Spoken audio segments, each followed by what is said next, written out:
പക്ഷെ സുഖം തേടിപ്പോകുന്ന മനുഷ്യൻ അവസാനം ദുഃഖത്തിലാണ് ചെന്ന് കലാശിക്കുന്നത്. ഇന്ന് സുഖം അനുഭവിക്കുന്നവൻ നാളെ ജീവിതത്തിൻ്റെ ദുരിത കയത്തിലേക്ക് താഴുകയാണ്. അതിൻ്റെ കാരണം എന്താണ്? ബൈബിളിൽ പറയാം, മനസ്സ് കേടായപ്പോൾ സ്വന്തം സഹോദരനായ ആബേലിനെ ഒരു തെറ്റു ചെയ്യാത്ത കായേൽ തല്ലി അങ്ങോട്ട് കൊന്നു. അവൻ്റെ ക്യാരക്ടറാണ്. ആ ക്യാരക്ടർ ദൈവത്തിൻ്റെ ക്യാരക്ടറാണ്. സ്നേഹത്തിൻ്റെ സ്വഭാവമാണ് മനുഷ്യൻ. അതുകൊണ്ട് അസൂയ എന്ന് പറയുന്ന കൊറോണ നിങ്ങളുടെ ജീവിതത്തിൽ കടന്നു വരാതിരിക്കാൻ ശ്രദ്ധിക്കുക. അതിൻ്റെ ഒറ്റ വരുന്നുള്ളൂ. ഗുഡ് ഷെപ്പേർഡിലേക്ക് നിങ്ങൾക്ക് എല്ലാവർക്കും സ്വാഗതം. എല്ലാവർക്കും സുഖമാണെന്ന് കരുതുന്നു. എല്ലാവർക്കും സുഖം ഉണ്ടാകണം എന്നതാണ് ലോകത്തിൻ്റെ സൃഷ്ടാവായ ദൈവത്തിൻ്റെ ആഗ്രഹം. എല്ലാവരും കഷ്ടപ്പെടുന്നത് സുഖത്തിന് വേണ്ടിയിട്ടാണ്. പക്ഷേ സുഖം തേടിപ്പോകുന്ന മനുഷ്യൻ അവസാനം ദുഃഖത്തിലാണ് ചെന്ന് കലാശിക്കുന്നത്. പ്രത്യേകിച്ച് ഈ കാലഘട്ടം മനുഷ്യൻ്റെ ആത്മസന്തോഷം, മാനസിക സുഖം എല്ലാം നഷ്ടപ്പെട്ടുകൊണ്ടിരിക്കുകയാണ്. ഇന്ന് സുഖം അനുഭവിക്കുന്നവൻ നാളെ ജീവിതത്തിൻ്റെ ദുരിത കയത്തിലേക്ക് താഴുകയാണ്. അതിൻ്റെ കാരണം എന്താണ്?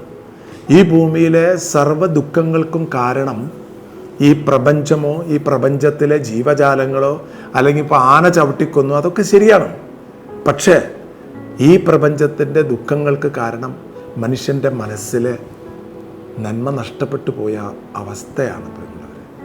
മനുഷ്യനെ നമ്മൾ കാണുന്ന അവൻ്റെ ഡ്രസ്സ്, അവൻ്റെ നിറം, അവൻ്റെ ജാതി, അവൻ്റെ ലിംഗം, അതായത് പെണ്ണാണോ ആണാണോ, ആഫ്രിക്കക്കാരനാണോ പാകിസ്ഥാൻകാരനാണോ ഇന്ത്യക്കാരനാണോ, ഇതൊന്നും മനുഷ്യൻ എന്ന വാക്കിൻ്റെ പൂരകങ്ങളല്ല. മനുഷ്യൻ എന്ന് പറയുന്നത് അത് അവൻ്റെ മനസ്സാണ്. ഈ മനസ്സുള്ള ഏകജീവി മനുഷ്യനാണ്. ആ മനസ്സാണ് കേടായിരിക്കുന്നത്. മനസ്സ് കേടായിക്കഴിഞ്ഞാൽ, ഇപ്പോൾ ബൈബിളിൽ പറയാം, മനസ്സ് കേടായപ്പോൾ സ്വന്തം സഹോദരനായ ആബേലിനെ ഒരു തെറ്റു ചെയ്യാത്ത കായേൽ തല്ലി അങ്ങോട്ട് കൊന്നു. അന്ന് കോടതിയും ഇല്ല, പോലീസും ഇല്ല, പട്ടാളവും ഇല്ല, ഒന്നുമില്ല, അങ്ങോട്ട് കൊന്നു.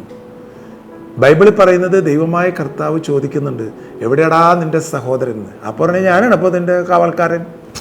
മറുചോദ്യമാണ് ചോദിക്കുന്നത്.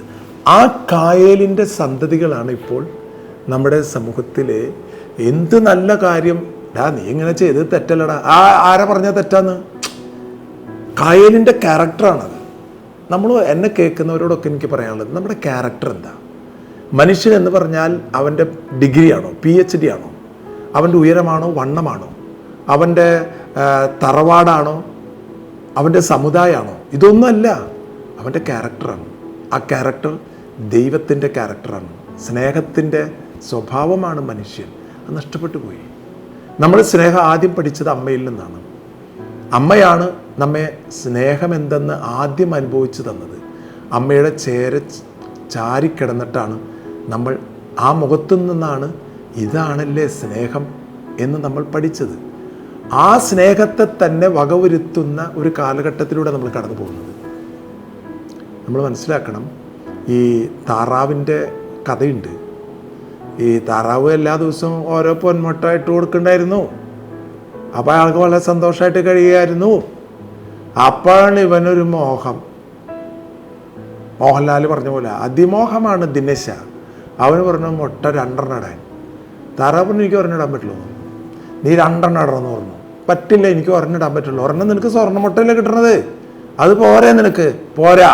ഈ പോരാ എന്ന വാക്കാണ് നമ്മൾ ശ്രദ്ധിക്കേണ്ടത്. മനുഷ്യനെ അവൻ്റെ ജീവിതത്തിൽ എന്ത് കിട്ടിയാലും പോരാ. ശരിയല്ലേ? എന്നെ കേൾക്കുന്ന നിങ്ങൾ ആലോചിച്ച് നോക്കിയാൽ, ഈ മുനിമാരെ, സ്വാമിനിമാരെ, വൈദിക വൃത്തിയിലേക്ക് കടന്നു വരുന്നവരുടെ ജീവിതത്തിൽ ഉണ്ടാകേണ്ടതെന്നറിയോ? എനിക്ക് പോരാ എന്നില്ല, മതി. ഈ മതി എന്ന് പറയുന്നിടത്താണ് നമ്മുടെ ജീവിതം സുഖത്തിലേക്ക് കടക്കുന്നത്. പോരാ എന്ന് പറയുന്ന മനുഷ്യനെ ഒരു കാലത്തും സുഖം അനുഭവിക്കില്ല. ഒരു കാലത്തും സുഖം അനുഭവിക്കില്ല. പോരാ, എനിക്കത് പോരാ.